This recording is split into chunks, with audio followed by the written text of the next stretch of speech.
तो आज हम लोग जो है ये यूजीसी नेट दिसंबर 2024 में जो भी स्टैटिस्टिक्स, मैथमेटिकल इकोनॉमिक्स, इकोनोमेट्रिक्स से जो क्वेश्चंस आए हैं वो हम लोग सॉल्व करेंगे। ये पहले हम लोग इसलिए नहीं कराते थे कि हम हमेशा लास्ट में कराते हैं सॉल्व, ताकि एग्जामिनेशन के 10-15 दिन पहले, है ना, अब उससे पहले कोर्स को कंप्लीट कर लेंगे और कोर्स को कंप्लीट करने के बाद ही क्वेश्चन बनाने में फायदा है। तो अगर जब हम जानते ही नहीं है कोई चीज में तो क्वेश्चन बना के तो उसमें तो हमको रॉन्ग ही होगा। तो अब जब सारे कॉन्सेप्ट समझ लिए हैं, सब कुछ जान गए हैं, तो अब इसमें जो है हम अगर क्वेश्चन सॉल्व करेंगे तो कॉम्प्रिहेंसिव एक हो जाएगा, हमारा टेस्ट भी हो जाएगा कि हमने जो जानकारी अभी तक हासिल की है या जो पढ़ाई की है वो कितना हमको समझ में आया। तो इसीलिए लास्ट में ही हम हमेशा हर साल जो है एग्जामिनेशन के 10 दिन पहले, 11 दिन पहले ही उसको जो है सॉल्व करते हैं। तो स्टार्ट करते हैं, है ना। तो पहले स्टैटिस्टिक्स से स्टार्ट करेंगे। तो स्टैटिस्टिक्स से जो क्वेश्चन आया था, जो पहला क्वेश्चन जो आया है ये मैच लिस्ट, मैचिंग, ठीक है, और ये सैम्पलिंग पर बेस्ड है कि probabilistic sampling, non probabilistic sampling होता है, वो सैम्पलिंग पर बेस्ड है और इसमें मैच करने के लिए बोला है। तो फर्स्ट जो इसमें बोल रहा है कि सिंपल रैंडम सैम्पल। अब सिंपल रैंडम सैम्पलिंग में क्या है, अगर आपको इसके प्रॉपर्टीज पता है, सिंपल रैंडम सैम्पलिंग में क्या है, उसका डेफिनेशन पता है, तो आप इसको आप कर सकते हो। तो सिंपल रैंडम सैम्पलिंग में क्या होता है कि पहले तो होमोजेनस है वो, है ना। तो वो होमोजेनस है, ठीक है, और ईच एलिमेंट का जो है वो इक्वल चांस है। तो अगर हम लोग देखते हैं तो यहाँ पर कोई भी ऑप्शन ऐसा नहीं होता, equal probability of selection for each item. तो ये हो रहा है, तो ए का तो 4 हो रहा है हमारा। तो अगर हम लोग देखें तो ए का 4 हो रहा है, तो हम यहीं पर लिख देते हैं ए का 4 हो रहा है, ठीक है, चाहे इधर ही लिख देते हैं।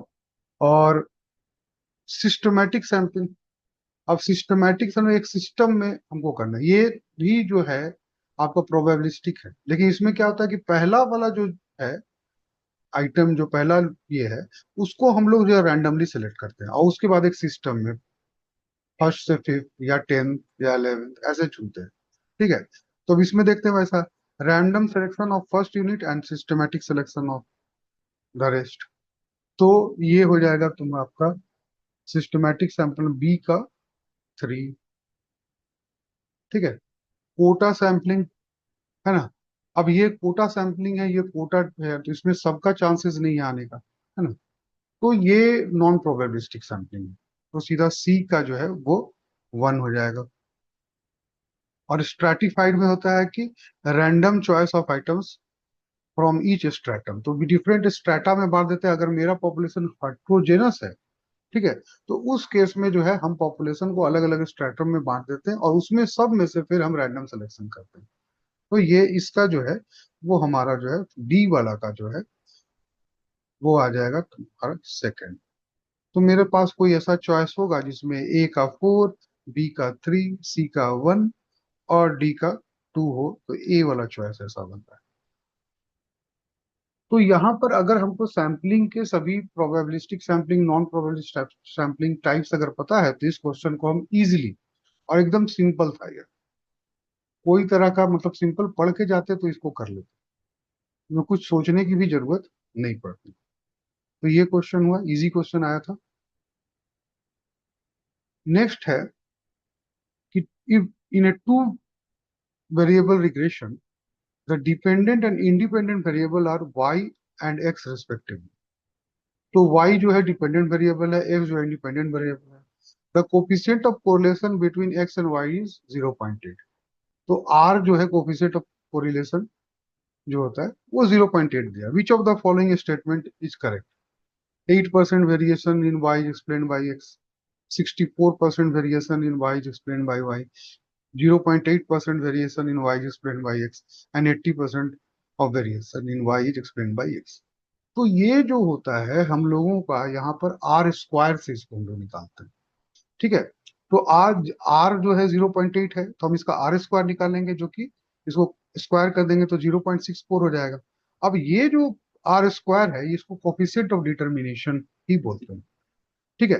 तो ये कोफिशिएंट ऑफ डिप्रेशन जो तुम्हारा जो डिटर्मिनेशन है ये हमको बताता है कि जो इंडिपेंडेंट वेरिएबल है वो कितना एक्सप्लेन कर पा रहा है, मतलब है डिपेंडेंट वेरिएबल। ठीक है, तो y को x कितना एक्सप्लेन कर पा रहा है। तो यहाँ पे हम लोग आया कि आर स्क्वायर का वैल्यू 0.64 आया, तो इसको परसेंटेज में चेंज करने के लिए क्या करना है, 100 से मल्टीप्लाई कर देंगे, तो ये क्या हो जाएगा 64%। तो 64% variation in y spread by.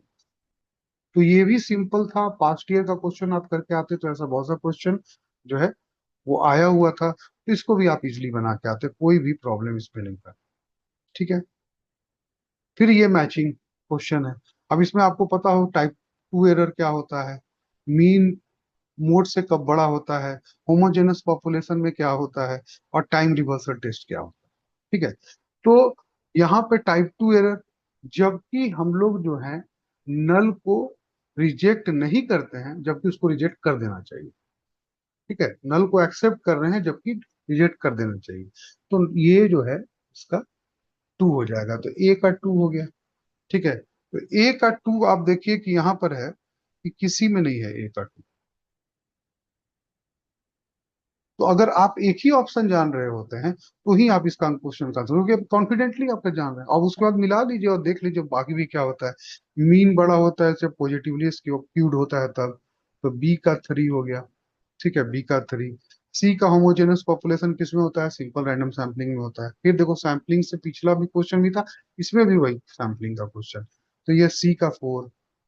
ठीक है, और डी का टाइम रिवर्सल टेस्ट, इसमें क्या बोल रहा है कि बेस ईयर कुछ भी हो, इंटरचेंज कर देने से उसका वैल्यू चेंज नहीं होता है, तो ये टाइम रिवर्सल टेस्ट है। तो ये इसका इसका जो है वो आ जाएगा तुम्हारा वन। तो इसको हम एक्सप्लेन कर दिए हैं ऐसे कि टाइप वन एरर का क्या होता है, टाइप टू होता है मीन मीडियन मोड जो होता है, ये जो है पॉजिटिवली स्क्यूड होगा तो सबसे बड़ा मीन होता है, फिर मीडियन होता है, फिर मोड होता है।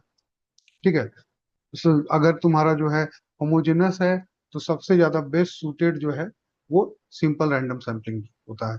और टाइम रिवर्सल जब जो इंडेक्स नंबर में हम लोग होते हैं, determines if the formula give the same ratio when comparing two points of the time regardless of which is use, तो कोई भी यूज कर रहे हैं, है ना, एज ए बेस।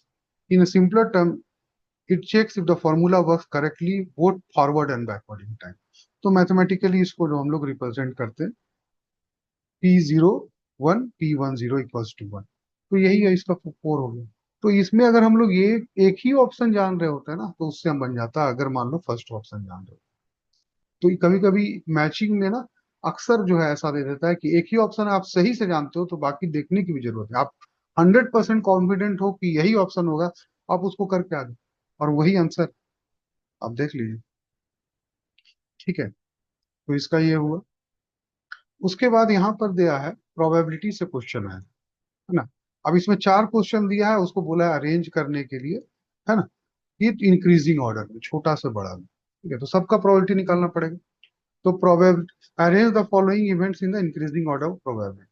अब इसमें बोल रहा है probability of getting two hits, है ना, in a simultaneous toss of a two point. तो दो पॉइंट को टॉस करेंगे तो दो हेड आने का प्रोबेबिलिटी जो है वो मेरा क्या होगा, ये पूछ रहा है। तो इसको देखो, हम लोग निकालते हैं। तो प्रोबेबिलिटी क्या है, event number of favourable outcomes divided by total number of outcome, ये प्रोबेबिलिटी का फॉर्मूला है। तो फर्स्ट में देखो कि व्हेन कॉसिंग टू कॉइन, दो कॉइन को टॉस कर रहे हैं, तो दे आर फोर पॉसिबल। हम लोग के पास क्या क्या आ सकता है, या तो हेड हेड आ सकता है, हेड टेल आ सकता है, टेल हेड आ सकता है, टेल टेल आ सकता है। ठीक है, और प्रोबेबिलिटी ऑफ हेड हेड है, ए हेड हेड तो एक ही बार आया, और टोटल नंबर ऑफ कितना हुआ, तो फोर, इसलिए इसका क्या हो गया, प्रोबेबिलिटी जो है दोनों बोथ हेड आने का जो है वो क्या है तुम्हारा 1/4। ये एक हो गया 1/4। दूसरा बोल रहा है कि probability of getting A queen from a single draw of A card from A well shuffled pack of card. तो बोला कि एक वेल सफल्ड कार्ड है, 52 पत्ते होते हैं उसमें, कार्ड में 52 कार्ड्स होते हैं, उसमें से हम एक पत्ता निकाले, one card is drawn at random, what is the probability it is a queen, queen हो। तो क्वीन आने का, क्वीन उसमें चार है। ठीक है, तो क्वीन आने का प्रोबेबिलिटी जो है वो क्या है, 4C1, है ना, चार में से चुन, एक में से चार, चार में से एक चुनाने का क्या चांस है, 4C1। 4C1 का वैल्यू क्या होता है, फोर। ठीक है, अब उसी तरह जो है टोटल नंबर है 52 पत्ते हैं, तो 52 में से एक पत्ता चुन रहे हैं, तो टोटल नंबर ऑफ जो चांस जो होगा मेरा आउटकम से वो क्या हो जाएगा 52। तो इसका जो है क्या होगा 4/52। तो 4/52 जो है इसका आंसर हो गया सेकंड वाले का। उसके बाद बोल रहा है कि probability of getting a white ball from A bag containing 3 white and 7 black ball. तो टोटल नंबर ऑफ बॉल्स कितना हो गया तुम्हारे पास? तो 3 + 7 इजिकल टू 10। ठीक है, व्हाइट आने का प्रोबेबिलिटी पूछ रहा है क्या? तीन में से एक, तो तीन में से एक तो होगा 3C1 इजिकल टू 3, और 10 में से एक काट चुन रहे हो, 10 में C1 जो टोटल नंबर है वो है 10, तो इसका जो है प्रोबेबिलिटी क्या हो जाएगा? 3/10। तो ये 3/10 हो गया। ठीक है, लास्ट बोल रहा है probability of getting a even number from a single roll of a fair die. तो फेयर डाई मतलब जो है एक डाइस को, है ना, पासा को फेंकते हैं, उसमें इवन नंबर आने का क्या है? तो इवन नंबर कौन सा है? 2, 4, 6, है ना। और उसके बाद जो है टोटल नंबर इसमें क्या होता है? 1 2 3 4 5 6, तो 6 है। तो टोटल नंबर 6 है, और इसमें तीन में से एक चुनाना है, तो ये क्या हो जाएगा तुम्हारा? 3/6 इजकल टू 1/2।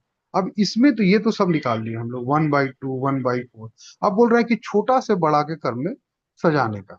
ठीक है, तो अब इसमें जो है छोटा से बड़ा के क्रम में सजाना है, तो अब इसमें बोलो कि फोर सबका एलसीएम लेंगे। अब देखो, तुम देख लो तुम्हारे पास नंबर क्या है। तो नंबर इज 1/4, दूसरा नंबर है तुम्हारा 4/52, तीसरा नंबर है तुम्हारा 3/10, और चौथा नंबर है तुम्हारा 1/2। अब इसमें बोलोगे कि इसका एलसीएम निकालेंगे, इसको जानने के लिए कुछ नहीं है। अब जिसमें को पता है वो कैसा है, तो देखो 1/4 है, ये क्या है? 0.25। ठीक है, 3/10 है, वो क्या है? 0.3। 1/2 क्या है? 0.5। तो ये देखो, इससे बड़ा, इससे बड़ा, इससे बड़ा, तो ये सबसे बड़ा जो है वो क्या है? 0.5। ठीक है, जो कि तुम्हारा जो है डी ऑप्शन है। तो डी ऑप्शन सबसे लास्ट में होगा, तो डी ऑप्शन आउट। उससे पहले क्या है? तुमको सी आएगा, है ना, सी वाला आ रहा है हमको, तो सी आ रहा है। उससे पहले जो है हमको 0.25 किस में आया? तो ए में आया, तो ए आया। तो अल्टीमेटली एक ही ऑप्शन जो तुमको आ रहा है कि वो चुना आ जाएगा। अब तुम इसको भी जानना चाहोगे कि क्या ये छोटा बड़ा है, तो 4/52। अब इससे कौन डिवाइड करेगा? लेकिन 50 को तुम अगर 4 से डिवाइड करोगे, है ना, तो ये क्या होगा? 50 को मान लो अगर तुम 4 से डिवाइड कर रहे हो, तो ये क्या होगा? पहले पॉइंट रखोगे 0, फिर 0, तो ये 0.0 समथिंग आ रहा है, तो ये सबसे छोटा होगा। बाकी 0.2 है, 0.3 है, 0.5 है, तो ये सबसे छोटा ये आएगा। तो इसीलिए आंसर क्या हो जाएगा? BAC। तो यहाँ पे थोड़ा सा दिमाग लगाने का, अब इसको एलसीएम एलसीएम लगा के करके अब यहाँ पर फंस जाने का। ऐसे छोटा में तुमको दिमाग लगा के, है ना, बड़ा से छोटा कर लेने का, अंदाज लगाने का, है ना, गेस करने का कि नंबर क्या होगा, तो उसी से उसका आंसर हो जाएगा। अब देखो, हम यहाँ 3 किए थे तो 3 यही मिल गया था, बाकी कोई में ऐसा नहीं था। तो इसीलिए जो है इसको हम लोग जो है इसका आंसर ऐसे हो जाएगा। तो इसका आंसर क्या हो जाएगा तुम्हारा? फिर ये क्वेश्चन हो रहा है, इसमें भी बोल रहा है कि प्रोबेबिलिटी का क्वेश्चन था। 6 number of fair die are roll, है ना, 6 number of fair dice are roll simultaneously. तो बोला छह, छह जो है डाइस, छह पासा को एक साथ फेंका गया। ठीक है, what is the probability that each face shows up a different number? सभी के चेहरा, मतलब जो आएगा पासा के ऊपर में कुछ आएगा ना, एक बार छापे तो इसमें एक आ रहा है, किसी में दो है, तो उसमें बोला कि सब में अलग अलग, किसी में सेम नंबर नहीं आना चाहिए। इसको निकालने के लिए बोल रहा है। तो इसको निकालने के दो तरीका है। ठीक है, तो फर्स्ट तरीका ये क्या है कि टोटल नंबर ऑफ आउटकम जो है, अगर 6 डाई को हम रोल करते हैं, तो मेरा टोटल नंबर ऑफ आउटकम क्या होगा? वो 6 टू दी पावर है, क्योंकि 6 में 6 आता है। ठीक है ना, एक बार पासा को फेंकेंगे तो उसमें 6 आता है। ठीक है, दूसरा पासा को फेंकेंगे तो फिर उसमें 6 आएगा, 6 में से कुछ भी आ सकता है। फिर तीसरा में से भी 6 में से कुछ आ सकता है, 6 6 6 6। तो वो अगर 6 टू दी, अगर n टाइम्स करते हैं, अगर एक पासा को n टाइम्स फेंकते हैं, तो टोटल नंबर ऑफ आउटकम जो होगा वो 6 टू दी पावर n होता है। ठीक है, और नंबर ऑफ परमुटेशन, परमुटेशन मतलब यहाँ पे बोल रहा है क्या कि what is the probability each shows up, तो इसको परमुटेशन से हम लोग मानते हैं। तो एन आइटम, तो किसी का एन आइटम्स का परमुटेशन जो है वो क्या होता है? अरेंज करने का, है ना, तो वो होता है n फैक्टोरियल होता है। ठीक है, इसी को यूज करके हम करेंगे। तो 6 डाई को किए हैं तो 6 पॉसिबल आउटकम है, तो इसका टोटल नंबर आउटकम क्या होगा? 6 टू दी पावर n था, n होता है, तो यहाँ से 6 बार कर रहे हैं तो 6 टू दी पावर 6 हो गया। और since each day has 6 possible outcome, और उसके बाद सभी को 6 आने का संभावना उसमें होता है, पॉसिबल है, तो number of ways 6 item can be arranged among themselves, तो 6 आइटम को अपने में अरेंज करने के लिए क्या हो सकता है, तो वो 6 फैक्टोरियल। तो प्रोबेबिलिटी क्या होगा, ये फेवरेबल आउटकम, ये टोटल नंबर ऑफ आउटकम है, तो इसका मैं रिक्वायर्ड प्रोबेबिलिटी क्या हो जाएगा, 6 factorial by 6 to the power 6। इसका आंसर जो है इसमें जो है ये थर्ड होगा।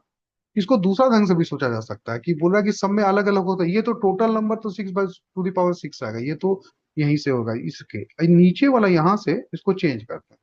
अब बोलो कि तुम ऐसे देखो कि मान लो तुम्हारे पास फर्स्ट है, 6 जगह पे 6 अलग चीज भरना है तुमको,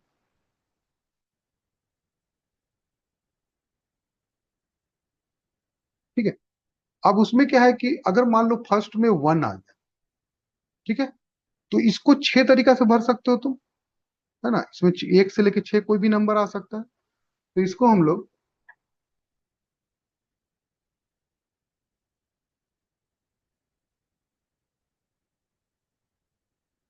6 तरीका से भर सकते हो कि 1 to 6 कुछ भी नंबर आ सकता है, ठीक है, तो इसको 6 में से कुछ भी भर सकते हैं। अब एक कोई नंबर इसमें जो है आ गया, तो दूसरा वाला के लिए तुम्हारे पास क्या बचा, इसमें 5 ही नंबर बचा, एक तो यहाँ यूज हो गया, तो इसको 5 तरीका से भर सकते हो। फिर 2 नंबर यूज हो चुका है, तो इसको 4 तरीका से भर सकते हो। अब यहाँ पर 3 नंबर यूज हो चुका है, तो 3 तरीका से भर सकते हो। अब इसको 2 तरीका से, 1 से, तो टोटल नंबर क्या हो जाएगा, 6 into 5 into 4 into 3 into 2 into 1, और ये जो है 6 फैक्टोरियल होता है, क्योंकि 6 फैक्टोरियल का हम लोग अगर छोड़ेंगे तो यही होता है, वो 6 into 5 into 4 into 3 into 2 into 1, इसलिए भी इससे भी उसका आंसर यही आएगा, ठीक है। तो दोनों ही तरीका से आंसर यही आएगा, तो होपफुली तुमको जो समझ में आए उसी को यूज करना चाहिए, ठीक है।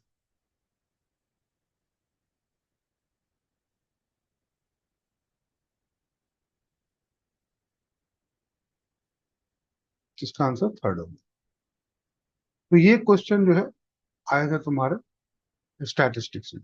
अब मैथमेटिकल इकोनॉमिक्स में कुछ क्वेश्चन आए, उसमें एक आध क्वेश्चन ऐसा भी जोड़ दिए हैं जो कि मतलब मैथमेटिकल ही थोड़ा सा टाइप का है, लेकिन एग्जैक्टली वो है सो मैक्रो का क्वेश्चन है या फिर तुम्हारा जो है माइक्रो का क्वेश्चन है, तो ये एक माइक्रो मैक्रो का भी हम लोग जो है उसमें हिंट कर देते हैं। तो पहला ये बोल रहा है, वॉलरस लॉ स्टेट दैट, है ना, कि that if n-1 markets are in equilibrium, ठीक है, then we can get equilibrium price और प्राइसेस इन, बोला कि n-1 मार्केट जो है ऑलरेडी इक्विलिब्रियम है, मतलब उसकी प्राइसेस हमको पता है, इक्विलिब्रियम तुमको पता है कि वो है, तो इक्विलिब्रियम प्राइस और क्वांटिटी, इक्विलिब्रियम तो प्राइस और क्वांटिटी हमको पता है, then you can get equilibrium price और प्राइसेस इन, कितना मार्केट में हम कर सकते हैं, ये पूछ रहा है। तो ये जनरल इक्विलिब्रियम क्या जो है थ्योरी जो है, यहाँ पर जो वालरस जो दिया था वो जनरल इक्विलिब्रियम का थ्योरी बोला, और उसमें वो बोला था कि जब जो सप्लाई और डिमांड जो है वो मल्टीपल ऑफ मार्केट में साइमल्टेनियसली कैसे इक्विलिब्रियम में होगा, वो ये शो कर रहा था। जनरल इक्विलिब्रियम एनालिसिस में यही बोल रहा है। वालरस जो है वो बोला था कि जनरल इक्विलिब्रियम प्रिंसिपल पे ही बात किया था, बोला कि अगर सभी मार्केट इक्विलिब्रियम है एक को छोड़ के, ठीक है ना, उसका कहना था कि say that if all items are in equilibrium, है ना, मतलब all markets are in equilibrium except one, है ना, जिसको छोड़ के, तो वो market, that market which is not in equilibrium will also be in equilibrium. तो अगर किसी इकोनॉमी में एन मार्केट है, उसमें n-1 मार्केट जो है वो अगर इक्विलिब्रियम में है, तो nth मार्केट जो है ना, वो भी इक्विलिब्रियम, मतलब सभी इक्विलिब्रियम में। तो मैथमेटिकली तुम इसको बोलो कि अगर n मार्केट है तो उसमें n-1 मार्केट इक्विलिब्रियम में है, अगर n टोटल नंबर जो है मेरे पास n मार्केट है और उसमें जो है n-1 मार्केट इक्विलिब्रियम में है, तो nth मार्केट भी इक्विलिब्रियम में होगा, तो अगला मार्केट जो एक बचा है वो भी इक्विलिब्रियम में होगा। तो अब इक्विलिब्रियम में है तो हम nth मार्केट में सारा का प्राइस n-1 का जान रहे हैं, तो nth मार्केट जो इक्विलिब्रियम हम कर सकते हैं तो उसका भी प्राइस हम जान सकते हैं, इसका आंसर हो जाएगा nth मार्केट, ठीक है। तो यहाँ पर बेसिकली यही बताने का कोशिश कर रहा था। तो mathematically if there are n मार्केट्स and n-1 of them are equilibrium, then nth market must be also in equilibrium. तो उसको जो है therefore we can determine the equilibrium price of nth market given the enhance markets already, हम उसको निकाल देंगे। तो ये डायरेक्ट डेफिनेशन वॉलरस जो है लॉ के था उस पर डिपेंड करता है, जनरल इक्विलिब्रियम का लॉ था। अब एक ये तो बॉन्ड प्राइसेस का, ये इसमें होता है कि अगर क्या होगा, है ना, कि आईएसएलएम फ्रेमवर्क में हो ना, under the general recessionary condition, condition जो है वो रिसेशन का प्रिवेल कर रहा है as the government expenditure right, तो ऑलरेडी जो है वो रिसेशन है, ठीक है, और उसके बाद क्या हो रहा है कि वहां पे जो है गवर्नमेंट एक्सपेंडिचर बढ़ा रहा है।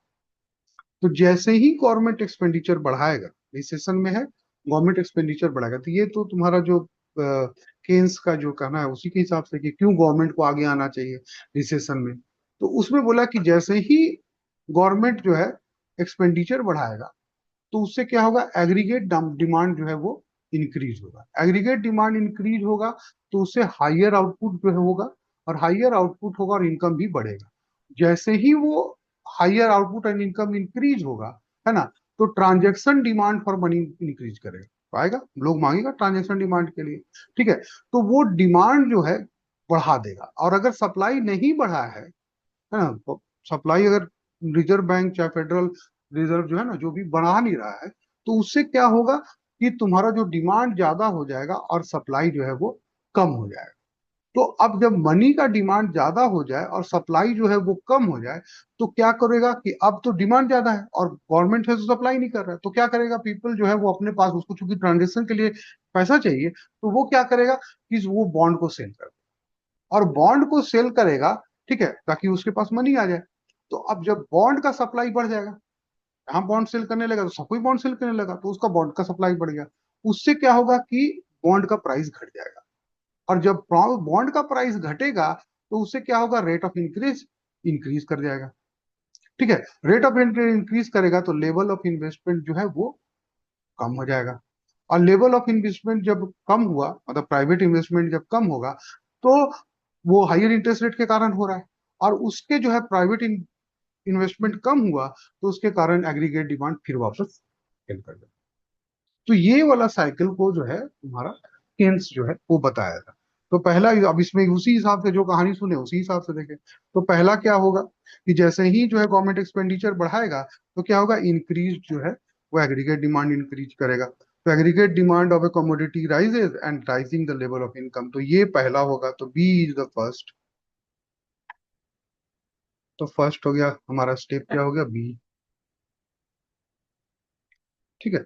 उसके बाद क्या होगा, an increase transaction demand of money creating the money demand greater than money supply, है ना, तो डिमांड जो है वो बढ़ जाएगा मनी सप्लाई से मनी डिमांड का, तो उसके बाद क्या हो जाएगा, दूसरा स्टेप ये हो जाएगा, ठीक है, ट्रांजेक्शन डिमांड ऑफ राइजेज।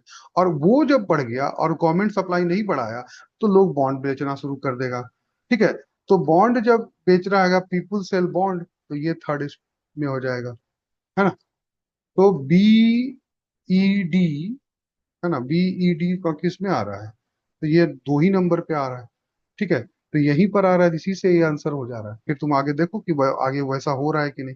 उसके बाद as the bond price falls rate of interest rise reducing the level of investment, तो ये ए में बोल रहा है, ठीक है, तो ये हो गया फोर्थ। और फिर फॉल इन द प्राइवेट में रिड्यूसिंग द एग्रीगेट इनकम, तो ये तुम्हारा।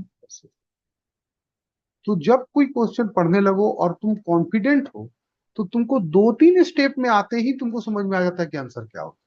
उसके लिए पूरा बहुत ही कंफ्यूजिंग नहीं बनाता है आंसर। यूजीसी नेट का खासियत एक तो नेगेटिव मार्किंग नहीं है उसमें, और ऊपर से बहुत कंफ्यूजिंग नहीं बनाता, वो कोशिश करता है कि बच्चा जो है अगर थोड़ा बहुत भी जान रहा है तो उसका आंसर को सही कर सकता है। अब बिल्कुल नहीं जानोगे तो उसका नहीं करता है, लेकिन थोड़ा बहुत भी जानने पे आंसर सही हो जाता है, ठीक है, तो ये होगा। उसके बाद एक क्वेश्चन आया था, ये लीनियर प्रोग्रामिंग से आया था, और which of the following statement is true concerning the optimal solution of a linear programming with two decision variable, जहां पे टू डिसीजन वेरिएबल है ना, दो ही का है, दो वेरिएबल का बात कर रहा है, एक्स और वाई, तो उसमें बोल रहा है कि कहां पर जो है तुम्हारा ऑप्टिमल सॉल्यूशन मिलेगा। तो ये ग्राफिकल मेथड का बात कर रहा है। तो ग्राफिकल मेथड में हम लोग का जनरली क्या होता है ना, एक पॉलीगन तैयार होता है, है ना, वो एक एरिया तैयार होगा, मतलब ट्रायंगल भी हो सकता है ना, मतलब जनरली क्वाड्रिलेटरल भी हो सकता है, जन कुछ भी हो सकता है। तो एक पॉलीगॉन तैयार होता है ना। तो उसमें बोलता है कि सॉल्यूशन जो है वो तुमको कहाँ पे मिलेगा, है ना। तो सॉल्यूशन जो, मान लो हम सिंपल एग्जांपल दे रहे हैं कि ये अगर मान लो तुम्हारा फिजिबल रीजन है, ठीक है, तो इस रीजन में सॉल्यूशन क्या होगा, फिजिबल रीजन का जो बाउंड्री हुआ, है ना, उस बाउंड्री के या तो एक्सट्रीम पॉइंट पे होगा, है ना, या फिर उसके बीच में कहीं। वो क्योंकि पूरा फिजिबल फिजिबल रीजन के बाहर, तो पहला बोल रहा है there is always a unique solution. ऐसा कोई जरूरी नहीं, यूनिक मतलब एक ही सॉल्यूशन हो ये जरूरी नहीं है, दो सॉल्यूशन भी हो सकता है, इसमें कोई ये नहीं। तो ये हम ऐसे काट दें, the optimal solution is either on extreme point or on the line connecting the two extreme, हम ये सही है, ठीक है। All resources must be use by optimal solution, ऐसा कोई जरूरी नहीं, तो ये भी ये नहीं। और the optimal solution may have a interior point of set of the feasible, अब यहाँ पर रहे तो ये ऑप्टिमल थोड़े ना होगा, ऑप्टिमल हमेशा रहेगा कि बाउंड्री पे रहेगा तभी होगा, तो ये भी गलत है, ठीक है। तो इसका आंसर जो है वो टू होगा। In a two dimensional linear programming problem the feasible region is a typical a polygon, तो ट्रायंगल हम बना के दिए हैं, वो क्वाड्रिलेटरल भी हो सकता था तुम्हारा, पेंटागन भी हो सकता था, हेक्सागन भी हो सकता था, जैसा है जैसा वो। The optimal solution is either at a vertex corner point or extreme point or the polygon of the polygon or on the line segment connecting the two, तो यही हो सकता है, या तो कॉर्नर में होगा या बीच में कहीं होगा, ठीक। उसके बाद एक क्वेश्चन आया तुमको मैट्रिक्स, अब मैट्रिक्स मल्टीप्लीकेशन पे क्वेश्चन है, ठीक है। दो मैट्रिक्स दिया हुआ है तुमको, ए जो है 2 0 1 1 3 1 और बी जो है 4 5 0, ठीक है। तो ये ए जो है वो एक तुम्हारा 2 बाई 2 मैट्रिक्स है, और ये जो है एक तुम्हारा 1 बाई 3 मैट्रिक्स है। तो इसमें मल्टीप्लीकेशन का रूल ही यही है। मल्टीप्लीकेशन में होता क्या है कि जिसको तुम मल्टीप्लाई कर रहे हो, मान लो ये ए है और बी है, तो इसको अगर m इंटू एन है और ये n इंटू कुछ भी s है, ये दोनों अगर सेम होगा, मतलब कि जो पहला वाला जो है आइटम जो तुम कर रहे हो, उसका जो है कॉलम और दूसरा वाला का रो ये बराबर होना चाहिए, तभी मल्टीप्लीकेशन होगा। और दूसरा जो रिजल्ट आएगा वो फिर m इंटू एस होगा, जो कि इसके रो और इसके कॉलम के बराबर, ठीक है। ये मल्टीप्लिकेशन का जो रिजल्ट आएगा, और ये मल्टीप्लिकेशन होने का शर्त है कि दोनों का मतलब फर्स्ट वाले का कॉलम और दूसरे वाले का रो सेम होना चाहिए। तो अब देखते हैं अब हम लोग कि कैसे हो रहा है, तो ये वाला प्रॉपर्टीज को, तो फर्स्ट में तुमको दिया हुआ है ए जो है 1 1 2 1 0 3 4 1 और 4 5 0 है, ठीक है। अब इसमें हम देखें कि हमको क्या चाहिए, तो क्या क्या क्वेश्चन में है, तो ए को बी ट्रांसपोज से मल्टीप्लाई करा रहा है, ठीक है। फिर उसी के बारे में पूछ रहा है, ए बी को मल्टीप्लीकेशन पूछ रहा है, बी ए को मल्टीप्लीकेशन पूछ रहा है, और बी ए ट्रांसपोज का भी पूछ रहा है। तो हम ए और बी है तो हम पहले क्या करेंगे कि दोनों का, अब इसको डिफाइन भी कर दिए, ए जो है 2 इंटू 3 मैट्रिक्स है और बी जो है 1 इंटू 3 मैट्रिक्स है। अब इसका ट्रांसपोज हम निकालिए, ट्रांसपोज निकालने के लिए क्या करना है, तो रो और कॉलम को इंटरचेंज करना पड़ा, तो बस कुछ नहीं किया, इसको जो है हम लोग 2 0 4 था, इसको 2 0 4 कर दिए, इस साइड में कॉलम में कर दिए, और ये रो में 1 3 1 था तो इसको 1 3 1, उसी तरह 4 5 0 था रो में, तो इसको कॉलम में चेंज कर, तो बी ट्रांसपोज हो गया, ठीक है। अब हम लोग देखते हैं क्वेश्चन के हिसाब से क्या क्या करना है। तो ए ट्रांसपोज जो है वो कैसा मैट्रिक्स मिला, वो 3 रो है उसमें और 2 कॉलम है। बी ट्रांसपोज में क्या है, 3 रोज है 1 कॉलम, ठीक है। अब हम लोग ऐसे पहला क्वेश्चन पूछ रहा है कि ए, पूछ रहा है ए इंटू बी ट्रांसपोज, अभी हम लोग पहले देखते हैं कि डिफाइन है कि नहीं पहले। तो ए जो है वो 2 इंटू 3 मैट्रिक्स है, ठीक है, और बी जो है 3 इंटू 1, तो हम पहले ही बताए थे कि ये दोनों का, इसका कॉलम इसका रो में, अब देखो ये 3 है यहाँ भी 3, दोनों मैच कर रहा है, मतलब मल्टीप्लीकेशन हो सकता है। तो ए इंटू बी ट्रांसपोज जो है वो डिफाइंड है, तो ये दूसरा वाला क्वेश्चन जो है बी जो है ये राइट हो गया, दिस इज राइट, ठीक है। अब उसके बाद पूछ रहा है कि क्या ए और बी ट्रांसपोज का वैल्यू दिया, क्या उतना आ रहा है, हम लोग करके देखते हैं। तो ए और बी ट्रांसपोज को मल्टीप्लाई करते हैं, मल्टीप्लीकेशन में कैसा करते हैं, इसको 2 को हम लोग 4 से करेंगे, 0 को 5 से करेंगे, 4 को 5 से करेंगे, यही वाला 4 को 0 से करेंगे, ठीक है। तो ऐसे 3 किए तो ऊपर आया, फिर 1 को 4 से करेंगे, 3 को 5 से करेंगे, और ये 1 को 0 करेंगे, और सबको आपस में जोड़ देंगे। तो इन सबको जोड़े और हमको 8/19 आए, ठीक है। सिंपल स्टेप तो हो जाएगा मैट्रिक मल्टीप्लिकेशन जाने से। तो ए 8 और 19 आए, यही पूछ रहा है इसमें, तो ए भी ऑप्शन राइट होगा, ठीक है। अब तीसरा ऑप्शन बोल रहा है कि A B is not defined. देखते हैं, ए जो है वो 2 into 3 है, बी है तो 1 into 3 है, दोनों का ये मैच नहीं कर रहा है तो डिफाइंड नहीं है, तो A B is not defined, तो ये भी सही है, ठीक है। तो ये भी जो है तुम्हारा सही दे रहा है, इसमें कोई गड़बड़ नहीं है, तो ये भी सही हो गया। B, B A is defined. फिर देख लेते हैं, बी जो है 1 into 3 मैट्रिक्स है, ए है जो 2 into 3 है, देखो 3 और 2 मैच नहीं कर रहा है, तो इसका मतलब क्या है कि बी ए जो है वो नॉट डिफाइंड है, तो यहाँ डिफाइंड दिया हुआ है, तो इसको हम लोग नहीं मान, तो ये गलत हो गया। अब ई में बोल रहा है बी और ए ट्रांसपोज का मल्टीप्लीकेशन 8 into 9, मतलब 8 और 9, तो बी का है 1 into 3 है, और ए ट्रांसपोज 3 into 2 है, दोनों मैच कर रहा है, मतलब डिफाइंड हो गया। तो बी ए ट्रांसपोज डिफाइंड है। अब उसको मल्टीप्लाई कर देते हैं, मल्टीप्लीकेशन करेंगे तो फिर वैसे ही 4 को 2 से, 5 को 0 से, और 0 को 4 से, और सबको आपस में ऐड कर देंगे तो ये आ गया। और फिर 4 को 1 से, 5 को 3 से, और 0 को 1 से करें, तो वही काम किए और सबको ऐड कर दिए, इन लोगों को जोड़ेंगे तो हमको 819 आया, जो कि ये सही है। तो हमको जो है A B C E right हो गया, तो सेकंड ऑप्शन राइट। तो इसमें मल्टीप्लिकेशन था, तुमको ट्रांसपोज का भी यूज कर रहा था, और इससे जो है क्वेश्चन बना, तो क्वेश्चन इजी था अगर तुम मैट्रिसेस जानते हो। इतना मैट्रिक्स पढ़ोगे तो ये बेसिक चीज है, इतना तुम जरूर पढ़ते हो।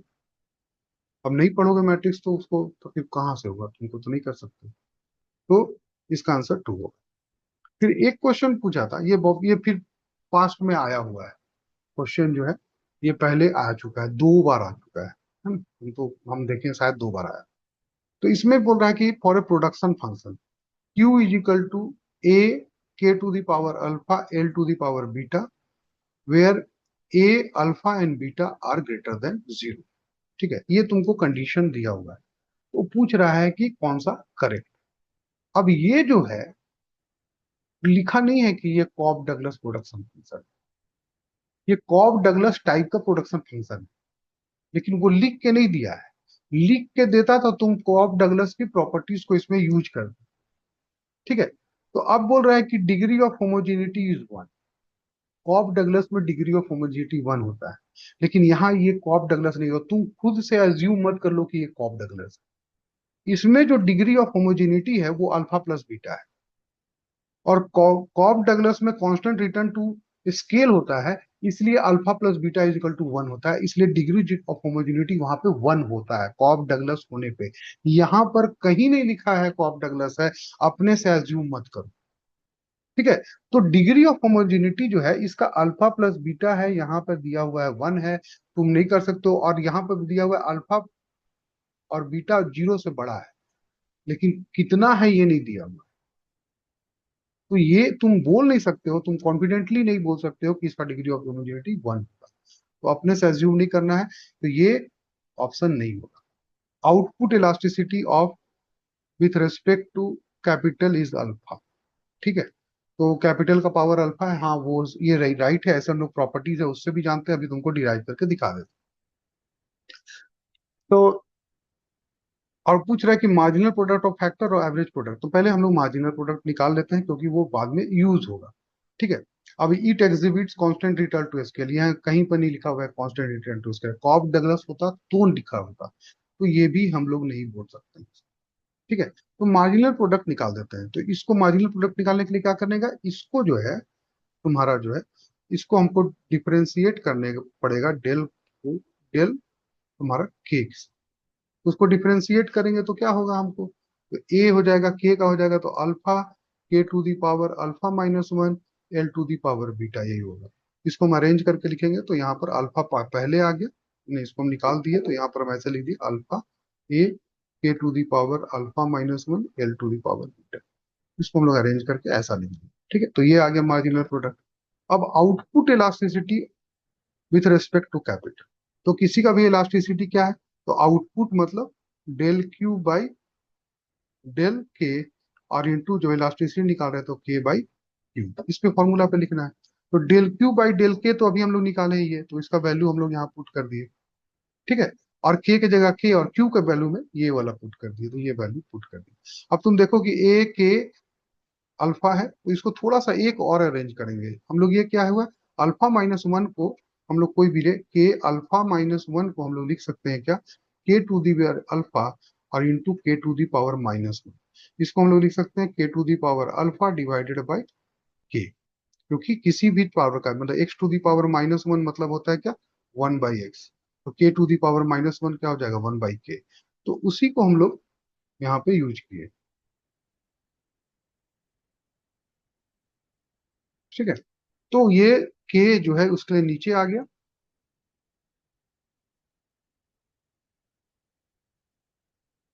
अब उससे क्या हुआ कि यहाँ पे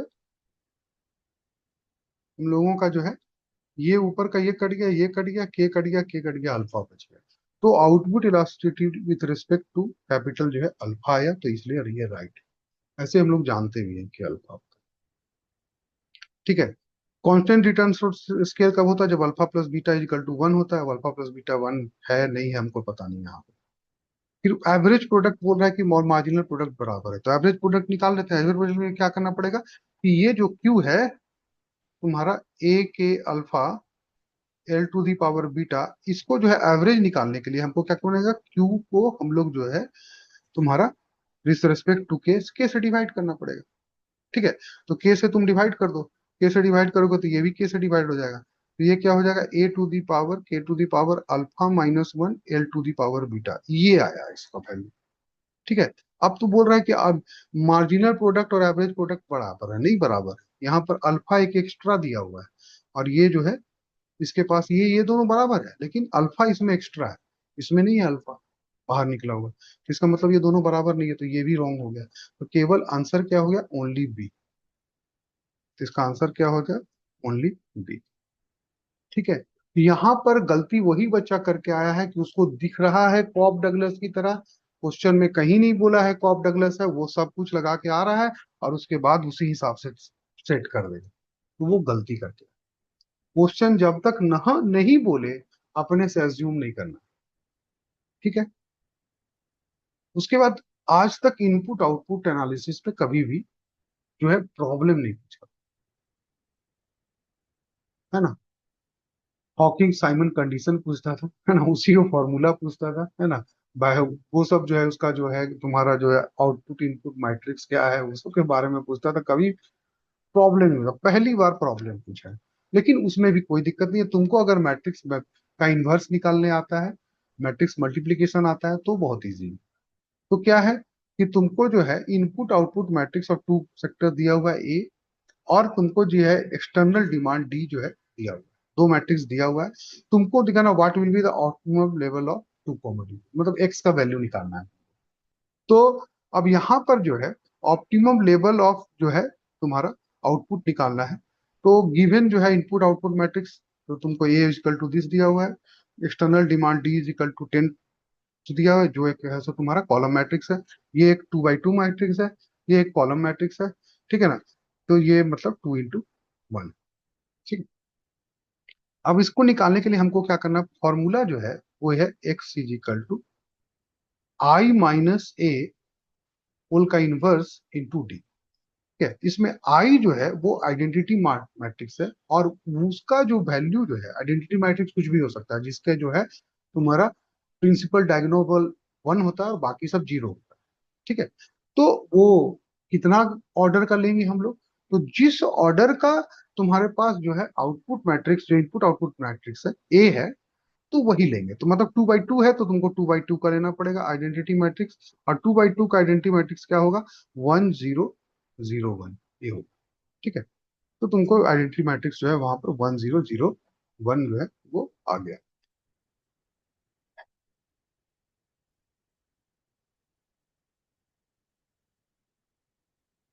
ठीक है। अब उसके बाद जो है, तो हमको इस फॉर्मूला में वन बाई, पहले आई माइनस आई ए निकालते हैं। तो आई माइनस ए, तो वन जीरो जीरो वन में से ए जो है उसको माइनस करते हैं। तो माइनस करने के लिए हर एक एलिमेंट जो है माइनस होता है, तो वन में से 0.25 माइनस होगा। जीरो में से -0.40 होगा, जीरो में से वो जीरो माइनस 0.10 होगा, और फिर वन में से तुम्हारा 0.1 होगा। ठीक है, तो इसको हम लोग माइनस करके फाइनल जो है हमको आई माइनस ए का वैल्यू जो है 0.75 माइनस 0.40 माइनस 0.10 और 0.9 आ गया। तो आई माइनस ए का ये आया। ठीक है, तो आई माइनस ए का वैल्यू हम लोग को ये आया। तो अब इससे जो है हम लोग को इनवर्स निकालना पड़ेगा, क्योंकि इसको फॉर्मूला में इनवर्स चाहिए, उसके बाद डी से मल्टीप्लाई करना। तो इसमें देखो क्या करना है हमको, ये आई माइनस ए दिया हुआ है। अब इसका इनवर्स निकालने के लिए हमको क्या चाहिए, तो आई इनवर्स निकालने के लिए पहले हमको डिटर्मिनेंट निकालना होगा। ठीक है, हमको क्या करना पड़ेगा कि डिटर्मिनेंट निकालना पड़ेगा। अब डिटर्मिनेंट निकालेंगे, इसको डिटर्मिनेंट निकालने के लिए दोनों का क्या करेंगे, इसको मल्टीप्लाई करेंगे,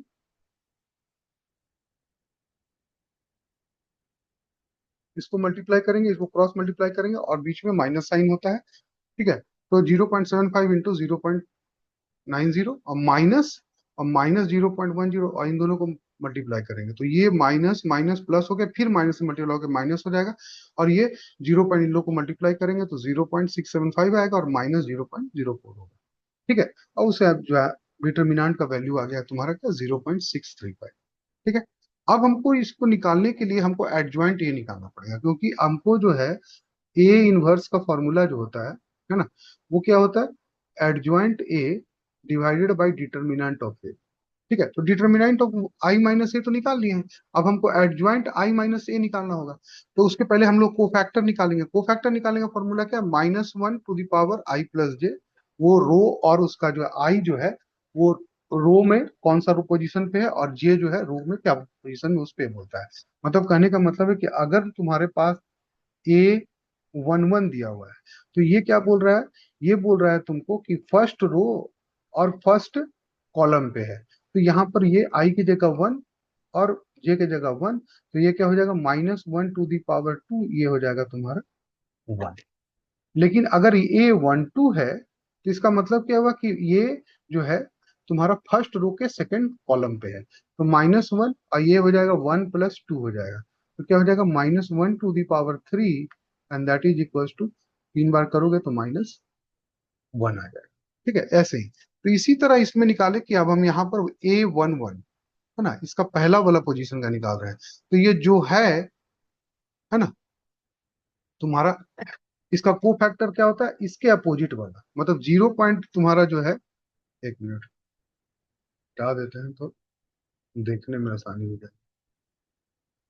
ठीक है, तो अब जैसे पहला निकाल रहे हैं, फर्स्ट रो फर्स्ट, तो ये जगह है, इसको अगर हमको निकालना है, इसको निकालना है, तो इसका को फैक्टर सामने देखेंगे, इसके अपोजिट वाला, तो वो देख रहे हैं 0.90, और उसमें चूंकि ये पॉजिटिव आया है, -1 का स्क्वायर, तो 1 आया है, तो यहाँ पर उसका साइन चेंज नहीं करेगा। लेकिन दूसरा वाला 1 2 में क्या हो रहा है, यहाँ पे वैल्यू क्या है, 0.40, इसके अपोजिट देखेंगे तो क्या, 0.10, लेकिन 0.10 है, लेकिन यहाँ पे क्या हुआ कि ये तुम्हारा जो है मेरा कौन सा है, फर्स्ट रो और सेकेंड कॉलम, तो 1 2 हो गया, इसलिए इसका माइनस हो गया, तो माइनस से मल्टीप्लाई हो गया इधर 10 वाला, तो माइनस से मल्टीप्लाई हुआ तो 0.10 हो गया, तो 0.1। फिर उसी तरह अब हम लोग को देखेंगे 2 1, तो A21 करेंगे तो फिर -1 होगा, और यहाँ पर 2 + 1, तो फिर हो जाएगा -1 टू दी पावर 3, और इसका आंसर होगा -2। तो फिर जो है इसके अपोजिट देखेंगे, 0.10 के अपोजिट देखेंगे, वो आएगा -0.40, लेकिन -1 से मल्टीप्लाई करके ये हो जाएगा 0.40। फिर उसके बाद लास्ट जो है तुम्हारा I - A22, मतलब ये 0.90 के अपोजिट 0.75, और फिर तुम करोगे A22, तो ये -1 टू दी पावर तुम्हारा 2 + 2, तो -1 टू दी पावर 4 होगा, तो ये क्या होगा, चार बार -1 को मल्टीप्लाई करोगे तो 1 है, तो इसलिए इसका सेम साइन रहेगा, उसमें साइन देंगे। तो इस तरह से हम लोग जो है को फैक्टर निकाल लिए।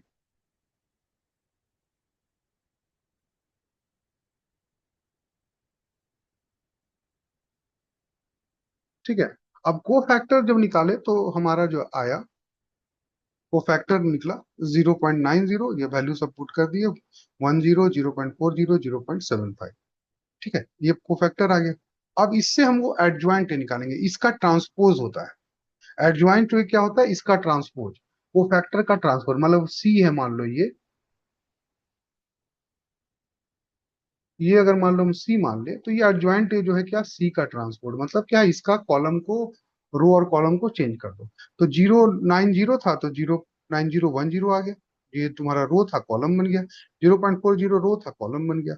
तो ये एडजॉइंट ए जो है हम लोग को आ गया। अब इस एडजॉइंट ए जब हम लोगों को आ गया है और उसका डिटर्मिनेंट भी हम लोग निकाल लिए हैं, तो अब हमको कोई खास दिक्कत नहीं है कि इसका इनवर्स निकालने में। तो आई माइनस ए का इनवर्स हो जाएगा एडज्वाइंट आई माइनस ए, ठीक है, जो कि ये वाला है। और फिर तुम्हारा डिटर्मिनेंट ऑफ ये, जो कि हम लोग 0.635 लिखते हैं, तो वही हम लोग लिख दिए। ठीक है। अब उसके बाद जो हम लोग फॉर्मूला में कहते हैं कि उसके बाद जो ये आई माइनस ए का इनवर्स है उसको डी से मल्टीप्लाई करना है। तो we have X is equal to I minus A का इनवर्स और डी से मल्टीप्लाई। तो ठीक है, एक्स को निकालने के लिए क्या करेंगे, आई माइनस ए का इनवर्स और डी का वैल्यू जी 10 और 20 था, उसे मल्टीप्लाई कर देंगे। इन सब को मल्टीप्लाई करेंगे हम लोग, और फिर जो है ये मल्टीप्लीकेशन होगा, मल्टीप्लाई करोगे, ठीक है। तो ये 0.90 को 10 से मल्टीप्लाई होगा, फिर प्लस करेगा 0.40 को 20 से मल्टीप्लाई करेगा, ठीक है, तो ये आ रहा है। ठीक है, तो पहला लाइन ये बना। फिर 0.10 को 10 से मल्टीप्लाई करें तो ये हो रहा है, और 0.75 को 20 से मल्टीप्लाई करें तो ये हो रहा है। ठीक है, इसको किए और नीचे में जो है 0.65, तो ये हम लोग आया 9+8 1+15 बाई दिस 17/16 को हम लोग 0.65। अब ये नीचे है तो ये बारी बारी से दोनों को डिवीजन हुआ, तो दोनों में से डिवाइड किया और आंसर जो है 26.771 और 25.196। तो इसमें बस तुमको ये भी क्वेश्चन जो था, फॉर्मूला केवल एक इनपुट आउटपुट का जाना है, बाकी ये मैट्रिक्स का ही क्वेश्चन था। तो फिर जो है तुमको इसका आंसर 26.771 और 25.196 आया। तो इसको तुम देखो कि यही आंसर हो रहा है। तो तुम देखो यहाँ पर 26.77 25.2। तो ये सिंपल था, इसको भी तुमको जो है बस एक ही फॉर्मूला जानना था, और उस फॉर्मूला पे अब फिर तुमको इनवर्स निकालने जानना चाहिए, तभी हो एग्जाम में इसको बनाने में कम से कम, तुम जानते हो इनवर्स अगर तुम बहुत अच्छा से प्रैक्टिस किए हो तो मिनिमम 5 से 7 मिनट लगेगा, उससे कम में नहीं बने। तो इसीलिए मैथमेटिकल क्वेश्चन जो भी रहता है और जिसमें तुमको लेंदी कैलकुलेशन हो रहा है, उसको हमेशा लास्ट में बनाना चाहिए। नहीं तो पता चला कि इसमें भी तो तुमको 2 ही नंबर मिलेगा, और कोई सिंपल वाला क्वेश्चन पूछा था कि N-1 मार्केट में इक्विलिब्रियम में है तो प्राइसेस कितना में होगा, वो एक बार में 1 सेकेंड में उसको आंसर जानते हैं। तो वहां से बचा के यहाँ पर कर लेके आना है। और शुरू में अगर इसको बचाने लगे और लेट हो गया और उस क्वेश्चन को पढ़ ही नहीं पाए तुम, तो कितना बड़ा गलती हो जाएगा तुमसे। इसलिए इसको सबसे लास्ट में करने का, जहां कैलकुलेशन ज्यादा हुआ आप हमेशा जो है लास्ट में करो। ठीक है। फिर एक और क्वेश्चन, इसमें भी कैलकुलेशन पूरा है। Given the CS production function है ना, तो कांस्टेंट इलास्टिसिटी और सब्स्टिट्यूशन प्रोडक्शन फंक्शन दिया हुआ है तुमको, y is equal to A1 x to the power p plus A2 x to the power p, और होल का पावर जो है p। ठीक है।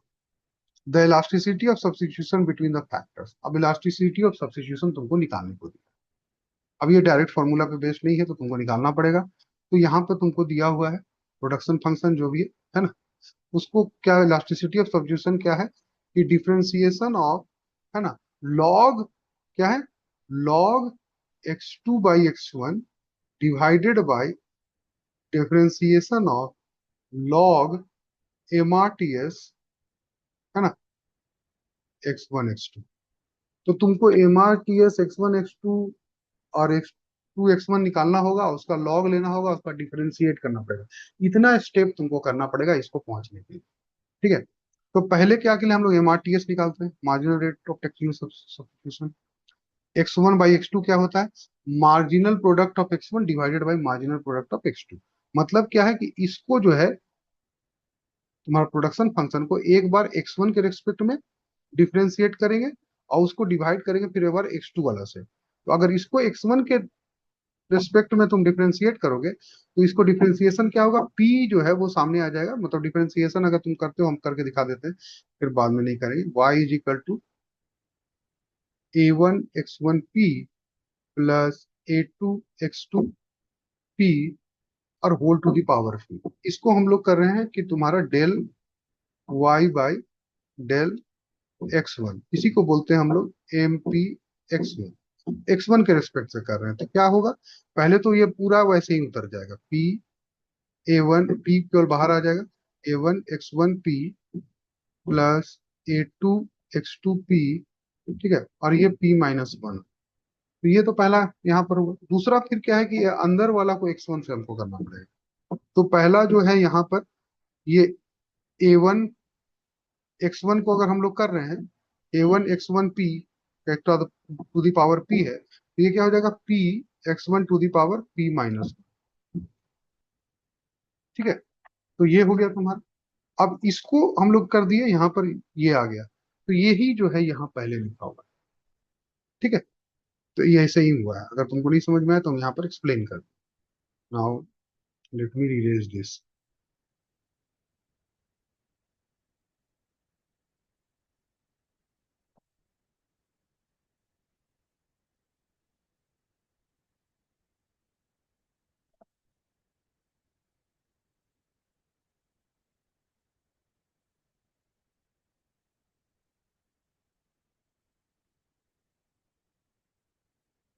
ठीक है, तो उसको किया और फिर x2 के रेस्पेक्ट में किए तो हमको नीचे वाला आ गया, p A1 x1 p plus A2 x2 p p-1। यहाँ पर क्या होगा, ये वाला चेंज होगा, यहाँ पर A2 और तुम्हारा x2 रहेगा, यहाँ पर A1 x1 p रहेगा। अब ये जो जितना हम रेड में किए हैं वो दोनों सेम है, दोनों साइड p भी यहाँ है, यहाँ भी p है, यहाँ p A1 x1 p A2 x2 p to the power p-1, ये दोनों सेम है। तो ये रेड वाला दोनों जो है वो कट जाएगा। तो MRTS x1 x2 क्या हो जाएगा, A1 x1 p to the power -1 A2 x2 p-1 p to the power -1। ठीक है, नाउ सॉल्व। अब हमको जो है x1, इससे तो MRTS तो निकल गया जो कि हमको लॉग में चाहिए MRTS, इसका वैल्यू तो हमको पता चल गया है। तो अब हमको जो है क्या, x2/x1 निकालना है ना, क्योंकि हमको x2/x1 चाहिए ऊपर में, तो उसके लिए सॉल्व कर रहे हैं। तो ये क्या दिया हुआ है, इसको है। अब इसको हम लोग क्या किए कि ये जैसा है ऊपर रहे, इस इधर साइड में हम क्या किए कि A2 x2 को जो था इधर से इसके पास भेज दिया। ठीक है, तो इसके पास भेज दिए तो तुम्हारा जो है ये ऊपर में बचा क्या, तुम्हारा x1 p-1, x1 p-1, x2 p-1, और इधर से चला गया तो ये A2 ऊपर चला गया, A1 नीचे आ गया, और MRTS x1 x2 से मल्टीप्लाई। ठीक है,